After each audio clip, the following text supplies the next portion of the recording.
Welcome to the Loveland Report and Lone Ranger Show. I am Cleve Loveland, helping you make a real estate plan for you and your family.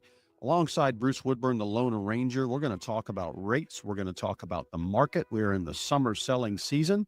And happy birthday, America. Happy birthday, 250. America. 250 250. years. That's right. So God bless this I country. was here for bicentennial, which was... I was too. Yep. Now, you were here in 1776, though, weren't you? No, not that old. Weren't No, you? not that old. So Well, I got to tell you something here. I want to say this because just to get started, I was not born in the United States. I am an immigrant to the country. legal. And I am so legal. doggone, was very legal. I came across legally, and I came across in November 26th of 1961. And I am so proud to be an American. People say, oh, you're Canadian. No, I'm not Canadian. I used to be Canadian. I'm an American, and I'm all American, and I'm so doggone proud to be an American.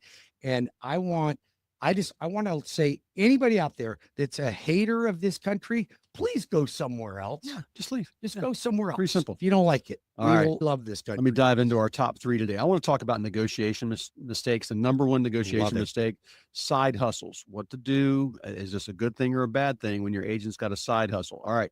Turning a corner. The market numbers are coming in, Bruce. And I don't know about you. The past couple of weeks have been really good. What do you got to say? Where are rates at? Rates are staying steady at about 6.49% national average right now, but we're seeing improvement. Now, this week was a little rockier than last week, but we didn't have anything negative.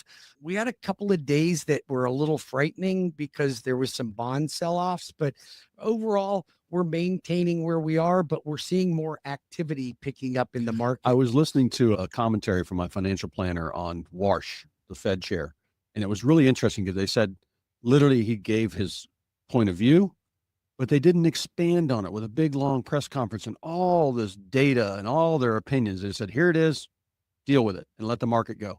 And I love that. I love that about that. He's also threatening he did something a week and a half ago that I didn't care for. And that was he came on and said that due to inflation, it looks like we're going to have 2 rate increases this year in Q1 of next year. I'm like, I know, but why would you say that? That's too far out. We don't know what's going to happen between now and then. So I don't know. I didn't find that to be entirely responsible. So it'll be interesting to see exactly how that plays out with him. But overall, interest rates are staying steady. But what I've found, I had 3 transactions last weekend. Every one of them was having to bid full price or over full price. You and I had a client last week, lost his home. Now, I guaranteed the seller 10% over list. Yeah. I guaranteed the seller that I would close that deal on the closing date in 21 days or less, or I'd pay a seller up to $500. And we still got outbid, but somebody paid cash. But what astonished me, Bruce, and that was a beautiful home. And those are the ones that I still get multiple offers when I get a cream puffer. It's just super duper. Looks like something out of a magazine. That's what this house looked like. But literally 4 offers, and it went over 10% over asking. And that's just unheard of. I want to ask you a question then. So you're pretty good at listing your homes at the right price. Yep. But I noticed something. I had this epiphany based on these 3 transactions.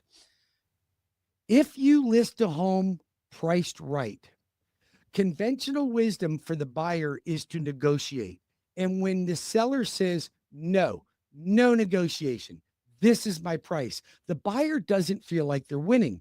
So it's almost like you did a disservice by pricing it at the actual real value, rather than pricing it. This is where if high. you've got, now this is the difference. This is where if you've got a good agent, which is 1 out of 1,000 chance, maybe a 1 out of 500 chance. My agent showed the buyer the house and they were like, oh my God, you've showed us everything at 500. You showed us 475. You showed us 550. This one is awesome. And they had an education. So they said, let's go in really strong. And when they found out there were multiple offers, they even increased their offer even above that. So it's about the education you get. And when I get multiple offers, Bruce, I get multiple offers every month. But what happens is I stop the negotiations with everybody. I tell every agent, I give them all the same opportunity. Yep. I call them. I tell them I've got multiple offers. please improve your offer. You are not in first place. And I will tell first place that we're making a decision tomorrow at 10 a.m. and improve your offer if you'd like. What happens? 2 of them never call me back. Okay. One moves their offer up to just below list price.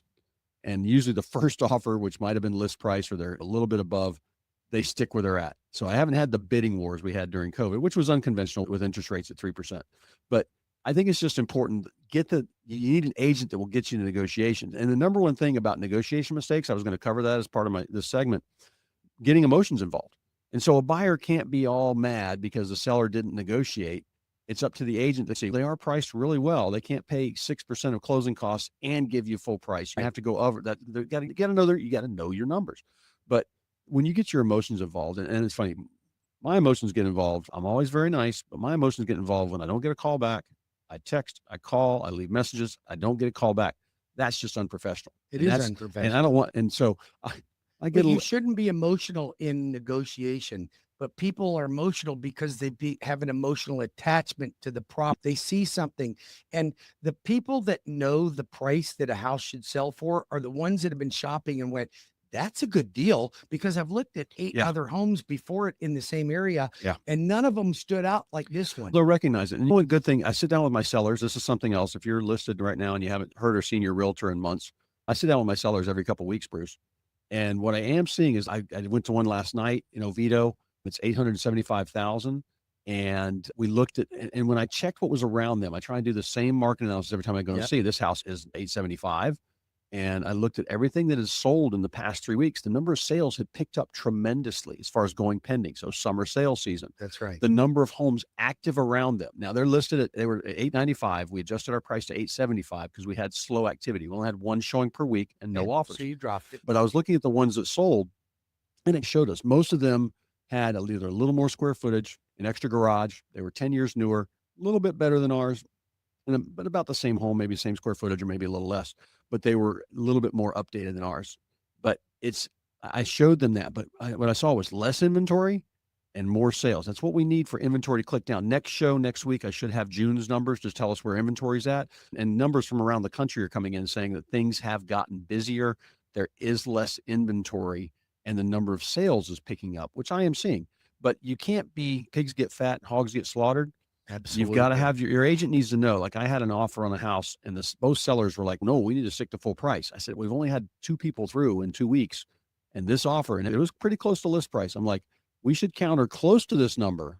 You go back at full price, they're going to think you're crazy because we're not getting that number. We would have had that number in the first 3 days if we were going to get full price. Exactly. So make sure you've got a good real estate planner working with you. You can call me at 407-352-8118 or go to cleveloveland.com. Yeah, or call Bruce Woodburn, the loan arranger, 36 years in the mortgage business right here in your backyard.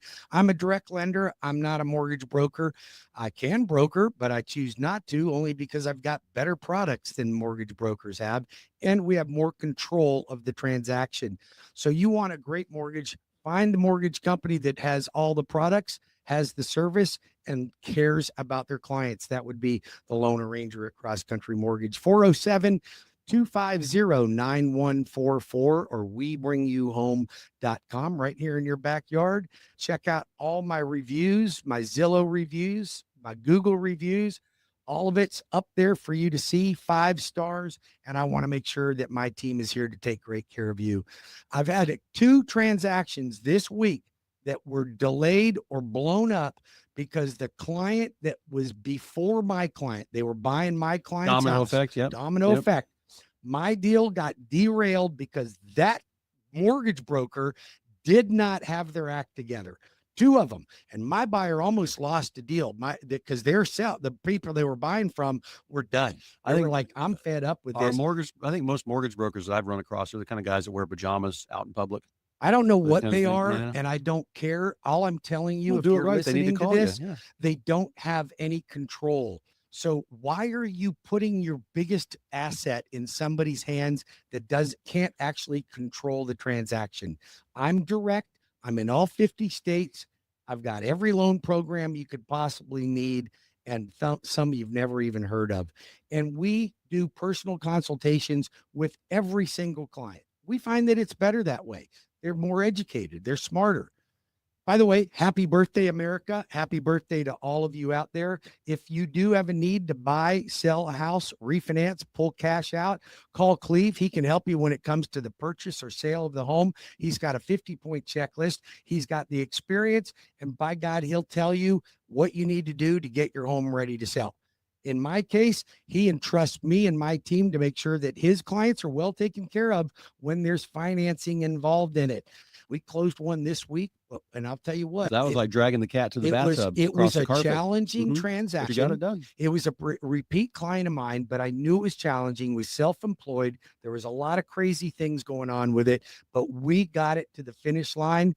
And I'm telling you, even the client, my son went to the closing on it, and he said that this client was thrilled to death and knew how difficult great house. he was. And you know what's funny about that? We had a client looking, they got 4 kids still at home, and good friend of mine from the Rotary Club.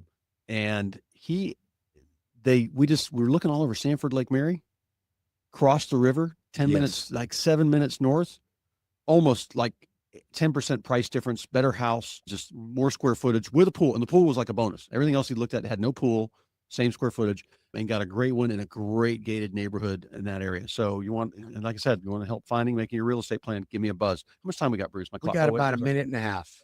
When we come back, I want to talk about how to make sure you're picking a good realtor. Got a couple more numbers out there. We got a minute and a half to talk about that. So what's the number one thing you think, from your opinion, why you picking a good realtor? What's the number one thing to look for? Success, the bigger pile theory. Okay. How many families did you help last year? Okay. Now, I could tell you, I don't know if I think that's the best thing. And I'll tell you why. Because there are mega teams that swamp your production, but I wouldn't hire them because they don't. Let's say individual production. Yeah. They're a machine, and you're only going to deal with their minions. So they hire a bunch of realtors. They give them a quarter commission. The billboards. That's the billboards and the people that say they'll buy your house for cash. So I don't think it's all production. I think that when it comes to you, you have a very good production. You've got a good reputation. But here's my opinion. It's negotiation skills. And those big teams that have a bunch of agents on their team, some of them have 100 agents on their teams. And you look at them, you go, if I'm going to go by the amount of transactions, I'm going to go by this guy. But you don't get what you think you're going to usually. And I've gone up against those teams, and you know what happened? What? Late for their appointment. Yeah. I'm sitting outside, and the seller calls me because they were late. Hang on 30 minutes. So I sit in the car and make some phone calls and wait for my appointment. And they come out and it's just the whole system. My mom started this. She's one of the first brokers in town, Bruce, to start having assistants in the office. So I can literally circle the city twice a day, and I help people everywhere. So anyway, call me 407-352-8118. I will help you. I probably sold one of those rooftops on your street. And Bruce, your number? 407-250-9144 or WeBringYouHome.com. We're going to come back. We're going to talk about who's buying in the market. And I want to talk about which loan programs are the hottest on the market right now. We'll be back in 5 minutes with